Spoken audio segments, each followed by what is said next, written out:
This is a day that the Lord has made. Hello everyone, welcome to my channel. My name is Vanessa. I'm a Christian woman doing my best to put God first. I am mom, and I wanted to share with you all the children's stories of the Bible from the Old and New Testaments. It was a book given to me when I was 9 years old, the Christmas I was 9 years old. It introduced me, Jesus, to God, to all the stories of the Bible, which led me to want to read the real Bible. So I want to read every single chapter. It will be one chapter per video. If you want to read this with your children, feel free to do so. I hope you enjoy. The Old Testament, chapter 1, Adam and Eve. In the beginning, God created the heavens and the earth. This is the first thing the Bible tells us. Out of the formless darkness, God made this beautiful world we live in. He made night and day. He separated sky and earth, land and sea. And when the world was formed, God created the living creatures on it. Finally, God made man and woman. The first man was called Adam, a name meaning man or earth man, for God had created man out of the earth. The woman was named Eve, meaning living. Adam and Eve lived in a beautiful garden where they had everything they needed without worrying or working. This garden was called Eden, and they lived there in perfect happiness.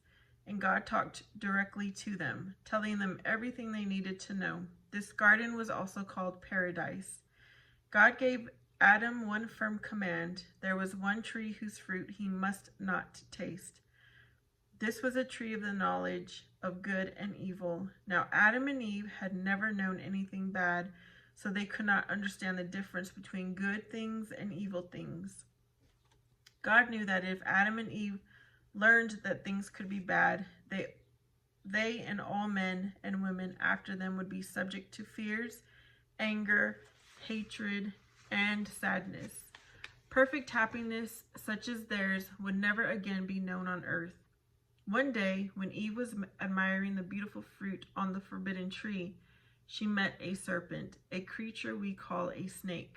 The serpent urged her to pick up the luscious fruit, but Eve knew that God had said she and Adam could have everything but this.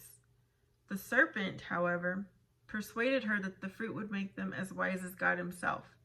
That, he explained, was the only reason God did not want them to eat it. Tempted by the serpent's words and the beauty of the fruit, Eve picked it, and both she and Adam tasted it. Immediately, they knew they had done wrong. Afraid and ashamed, they hid among the trees. God came into the garden that evening, and finding Adam and Eve hiding, made them tell him what they had done. He sternly explained to them what they now faced. They must leave the beautiful garden forever and go out into the world, where they must work long and hard to make the land produce enough to keep them alive. They would have children, but both they and their children would always know much hardship and sadness. And God's words proved to be only too true. No sooner had Adam and Eve's first two sons grown up than a terrible thing happened. Their sons were named Cain and Abel.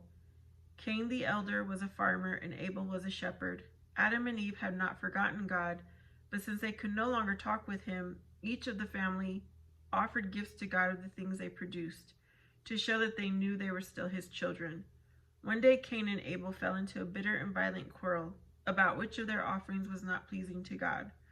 When it ended, Abel lay dead upon the ground, and the first dreadful crime of man against man had been committed. God punished Cain severely, but he did not kill him. He protected Cain from death at the hand of any man, and Cain lived to found a family of his own. Okay, I hope you enjoyed that. I will have a playlist, like I said, by chapter in Old Testament and then the New Testament if you want to continue reading. See you next time.